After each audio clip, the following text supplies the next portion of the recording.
described.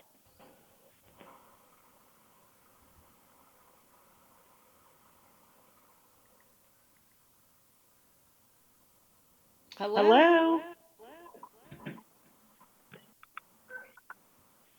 Hello. Can I get an attendance of who's on, please? Cecilia Coble is on. I don't know if you can see me. There's an echo. Cecilia, it seems like you might have more than one connection, would be my guess. Are you running it on a phone and an app or something?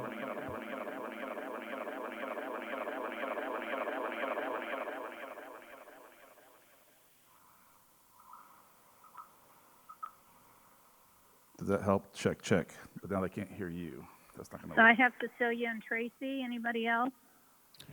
Selena is here. Hi, Jenny. It's John Weingart. I'm here as well. I'm here at City Hall. Okay.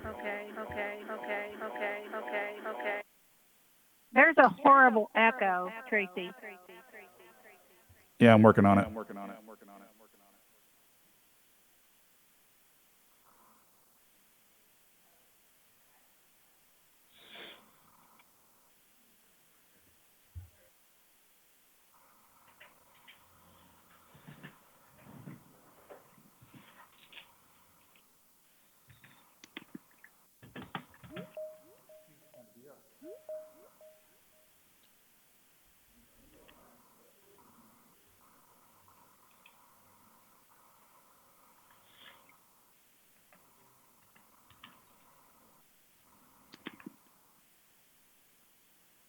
Check.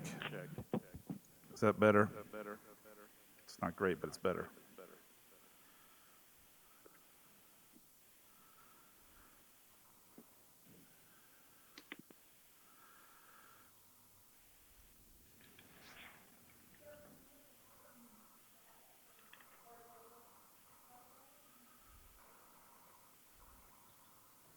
Hi, David.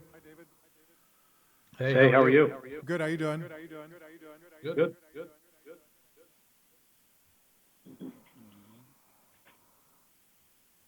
Are you guys on the team meeting or did you just call in? So for those that are not here in the auditorium, we've got the microphones basically dialed into the audio bridge, so that's how you're able to hear John and Lisa. And then everybody else, obviously, that's not in the City Hall auditorium, obviously is using whatever device, phone or smartphone or PC, what have you. Hi, David. Can you see me? I cannot. Huh. Okay.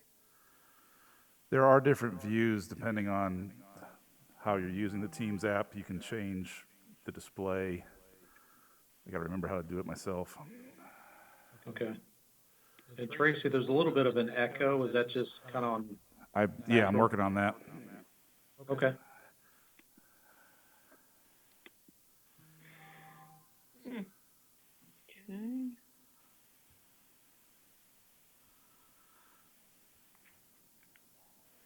Yeah. Hopefully it's not both of us being on the mic, but yours is off. Turn it on and see. Well, I can see David. I just can't see anybody else, but. Yeah, I don't know. And to be clear, we don't have the Your cameras videos don't on in the auditorium for the Teams meeting. There is a camera that can be accessed for the live stream and for the sort of archived recording, but the only mic I have, I could, actually here, let me do this. Hold on, I'll give you a picture from here. Maybe. Yeah, Tracy, is the echo still pretty bad or is it? That seems better. It does seem better. Can you guys hear us okay? Yes, I can. Yep. Yeah. Yeah. Oh, I see, because I'm sharing my screen. I'm not going to turn on the camera. It's not worth stopping the meeting and starting back up again. Sure. Yeah.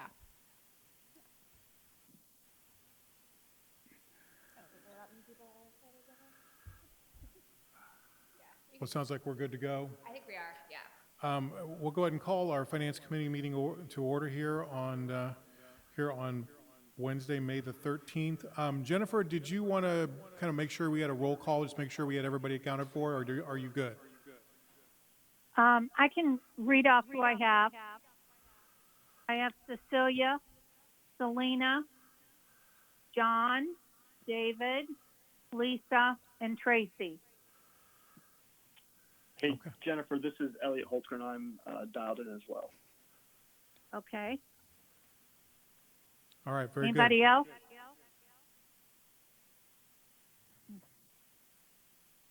Okay, thank you very much. Thank you, Jennifer. We got everybody accounted for. We'll move forward with, first item is the consent agenda.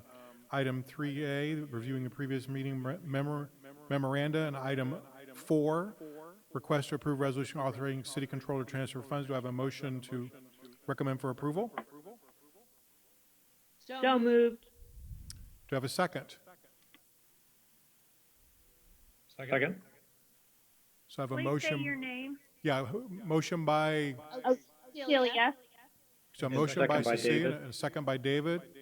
All's in favor, please say aye. Aye. Aye. Opposed, nay. Would you rather do a roll call vote, Jennifer? Or, Yes, let me just do that. okay, Cecilia, Here. yay or nay, please. Oh, yay.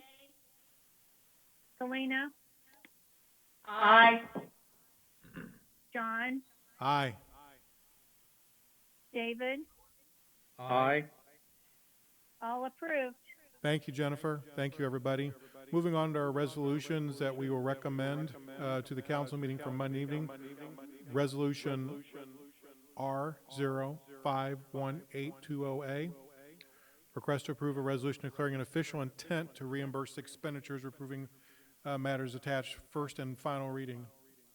All right. I'm going to talk about 5 and 8 because the ordinance 05-1820, both of those are interrelated. So let me talk about number 8 first. Sorry to jump around, but I think it'll make more sense.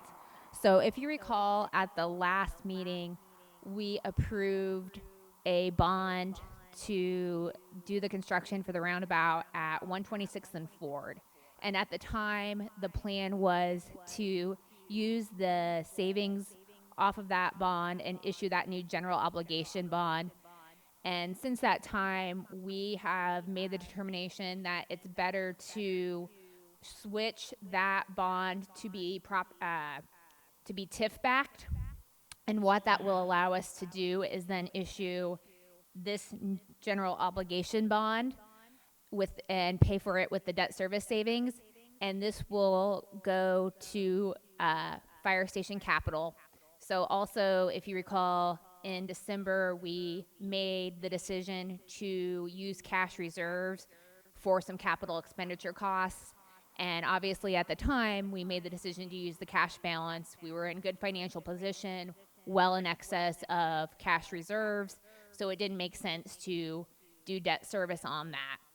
Well, obviously, since that time, a lot's changed. We decided with the health department and getting that set up and started that it made sense to use, that amount of money from cash reserves as opposed to these capital costs.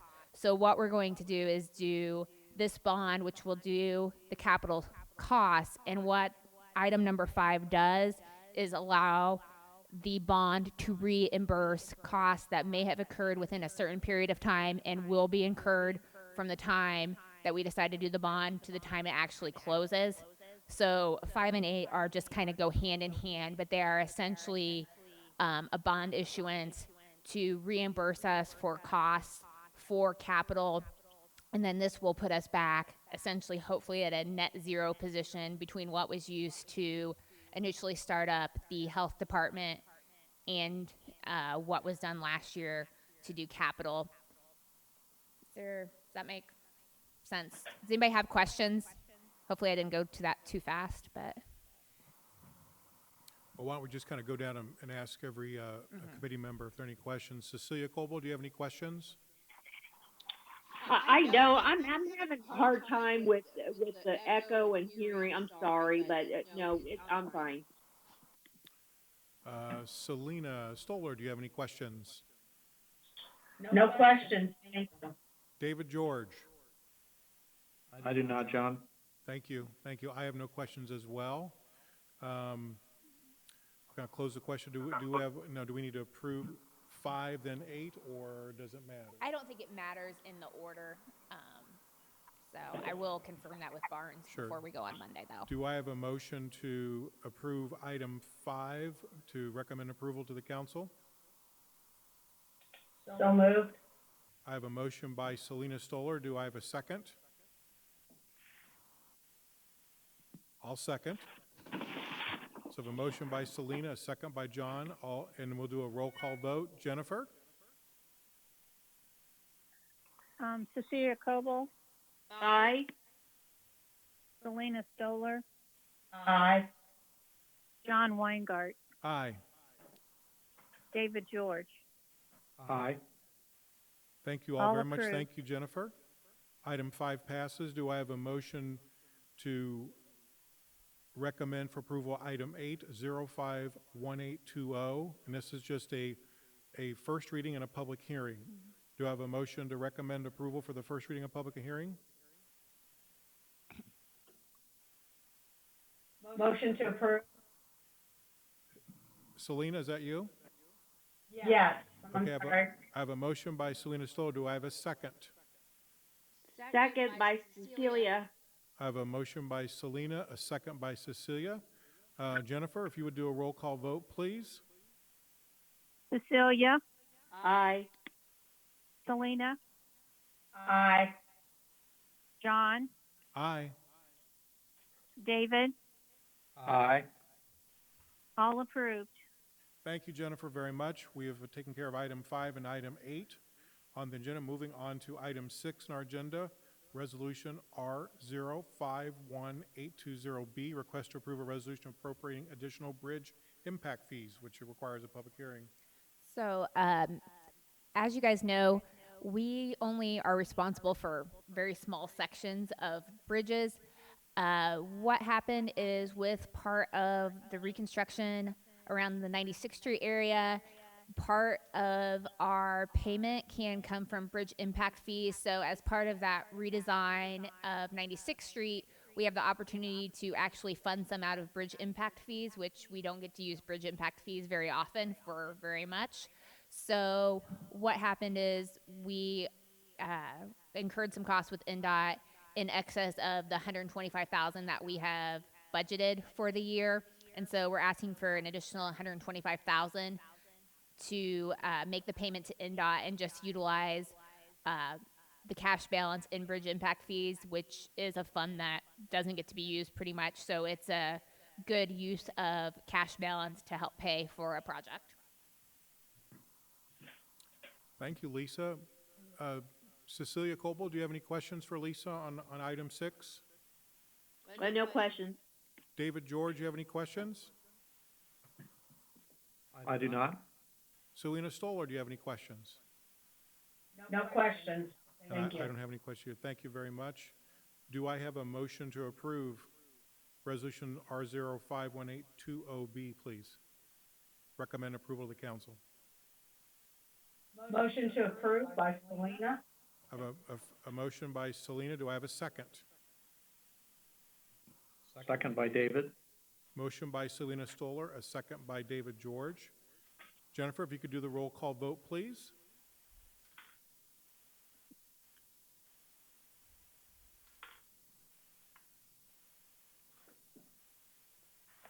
Jennifer? Cecilia Coble, Aye. Selena Stoller. Aye. John Weingart, Aye. David George, Aye. all approved. Thank you very much, Jennifer. Moving on to the next item on our agenda, item 7, Resolution R051820C, a request to approve a resolution authorizing temporary transfers, interfund loans as a result of delayed property tax payments. And I'll let Lisa take Yes. So, as you guys are aware, when Governor Holcomb did his first executive order, part of that was a delay in late fees for property tax payments for non escrow filers.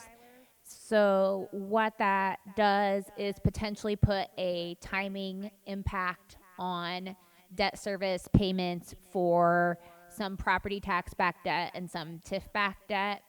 And so, what this resolution does is asks for essentially a not to exceed amount to borrow from some other, for property tax, to borrow from one of the other property tax funds, and then a couple of the TIF funds to borrow in the extent that we don't get the June distribution. Essentially, our June distribution is nothing, just in case. Honestly, this is a benefit to the city in the fact that we can do the interfund loans transfers, in essence, because the bond bank, Baker Tilly, a lot of people have been reaching out to me asking me if I need to do short-term financing to do this and pay debt service, pay interest, So there are a lot of cities, towns that don't have the opportunity to borrow from other funds. I don't think at the end of the day we will be near the amounts that are listed on this if we need them at all, but this is just kind of with our debt service payments for both property tax backed and the TIF debt. They go from kind of mid-June to some in July, and there's just not a great way to know what the amounts will end up being. It's just kind of a safeguard to allow us to make those debt service payments without any issues. Thank you, Lisa. Do we have any questions? Cecilia Colby, do you have any questions? No questions. David George, do you have any questions? I don't. Lisa gave a good summary. Thank you. Selena Stoller, you have any questions? No questions, thank you. So now I guess my only comment would be this is due to, I guess, our conservative fiscal management from a financial standpoint, us having the reserves available to transfer around and not has to do short-term borrowings to pay our debt. Yeah. Yep. So I think that's something we should really be proud of as how the city's performed financially. I have no other comments besides that. Do I have a motion to approve item R051820C to recommend approval to the council? So moved. This is David. David George made the motion. Do I have a second? Second by Cecilia. Second by Cecilia Colby. Jennifer, would you do the roll call vote again, please, for us? Yes. Cecilia Coble, Aye. Selena Stoller, Aye. John Weingart, Aye.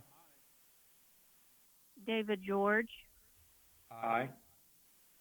all approved. Thank you very much, Jennifer. Moving on to regular items. General, any controller updates? I will mention to everyone that we did go live last week with Munis for the utility portion, so we are doing pretty well getting up and running with that. They did their first commercial billing for sewer out of it today. Soon here in the next day or so, few days, they're going to work on getting the residential stormwater bills out that were delayed a few weeks ago by the mayor. So they're getting that out and ready to go. So it's big excitement on our end to be up on the same platform that the financial software is up with. So that's good news on our end. And then the other thing is just to kind of give you guys a heads up as we talk about what the COVID impact to the city is. You know, right now it's really hard to put a number on it from a city perspective because as we talk about, a lot of our revenues, our biggest two sources of revenues are property tax and lit. Lit's set for the year, usually collected in arrears. So you're talking about a period of time where we may not see the impact in lit from COVID for, 18 to 24 months, depending on how COVID reacts and how the state reacts and how property and income taxes react. The good news is that property tax values don't seem to be having an effect. I will say from my staff's end on the number of home sales that still are going on in the city of Fishers, it's going on business as usual in terms of buying and selling, home values staying the same. So that's good news from the city on a property tax perspective. So those on that revenue source, it's good. We still currently are seeing some good building fee permit activity, things like that. The biggest fund that's going to take a hit are the gas taxes. So those funds are local roads and streets and motor vehicle highway. So this month was kind of the first month that we expected to see decreases. Ironically enough, local roads and streets went up a little bit, which was kind of not expected. MVH was about 85% of what the previous month's distribution was.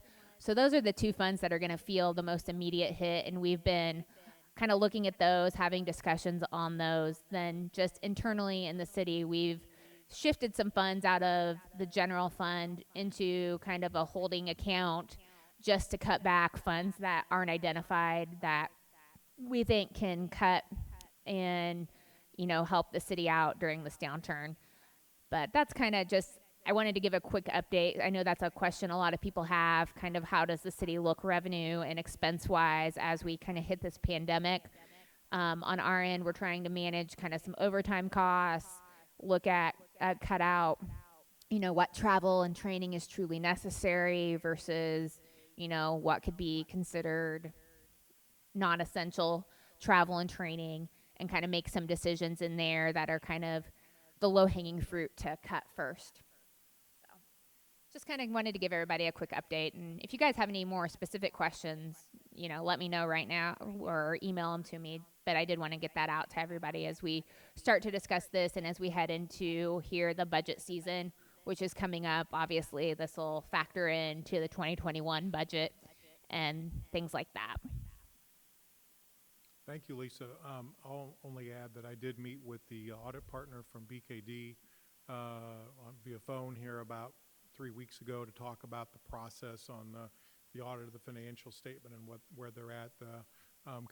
They are moving forward with the audit Yep. that I'm aware of, and actually it's going smoother than last year because we're on one accounting system, not two. So I'm hopeful that they'll be able to wrap up things and maybe get things wrapped up sooner than they did last year, and we'll get our audited financial statements complete, which is great news. Yep, and we're still shooting for end of June, so which would be about 3 to 4 months earlier than last year. So no extension. So we're hoping for June 30th is the plan on great. the audit. So That's great. Any other unfinished or new business?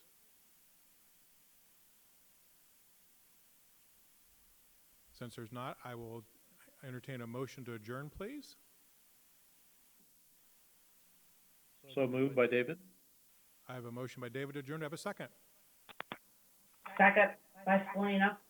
Second by Selena. We'll just all go ahead and do a voice vote on this. All those in favor say aye. Aye. Aye. Aye. We are adjourned. Thank you all very much. Thank you, Jennifer, for keeping track of us. We appreciate all your help. You all have a great, safe rest of the week. I'll see you, hopefully be seeing you via some type of video conferencing Monday evening. Thank you. thanks, guys. Thank you. Bye.